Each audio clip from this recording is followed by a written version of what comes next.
filtering, every single website that an employee visits is recorded.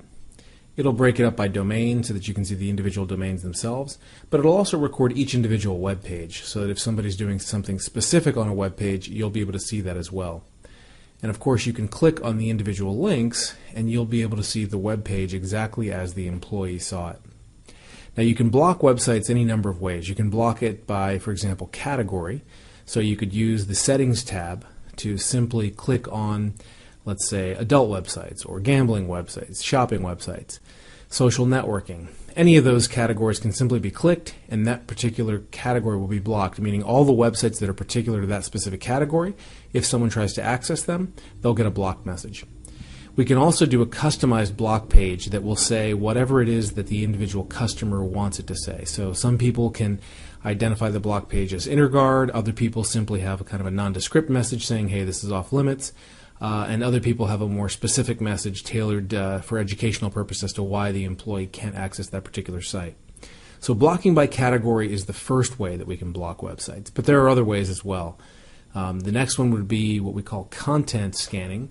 And what that allows you to do is to basically block based on the websites, or I should say the words that are going to be contained on that website. For example, if you didn't want people to access job posting sites during work hours, you could simply look for the words post your resume or submit your resume, and you could block based on those words. So they could access any website unless those particular words were found on the page. And then there's a third way you can do it, and that is what's called whitelisting. And this is usually reserved for people that are in a call center or something like that, where they have very tightly restricted access to the web. And in that case, you could put, let's say, the 5 or 6 different websites that you wanted to be allowed, and all of the websites outside of that list would be blocked. So they'd have very, very little access. They'd only be able to access those 5 or 6 websites that they would need it in order to perform their job functions. Now, that's really the basis of the web filtering module, and it goes quite a bit further. You've got the ability to also break out the searches performed, which are done automatically for you. So if you click on that, you'll actually see every single search that the employee performed, no matter where they performed it. So if they went to a search engine and typed it there or some other search box, you'll actually see those broken out. One of the sites or one of the searches I always find kind of a little bit interesting here in our demo is best ways to sue your employer. That's a particular employee that we probably want to take a better look at, a little closer look at. Maybe we want to talk to them. And that's one of the things that I always point out in the demo.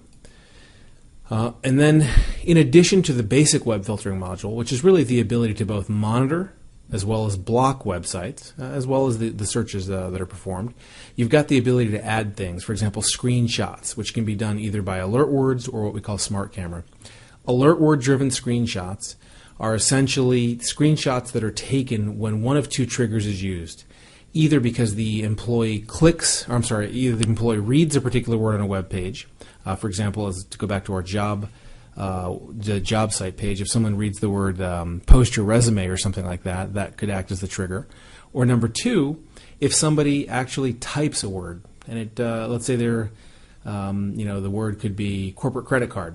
If we were concerned about someone's use of corporate credit card and that were the alert triggered we'd use, we could take a screenshot based on that no matter where they typed it. In a Word document, on the web, in an IM window, it doesn't really matter. And then the second kind of screenshots that we have are smart camera screenshots. And the triggers for that are either one of 2 things. Either when someone visits a particular web page or website, let's say if they go to ESPN or if they go to their Gmail account, something like that.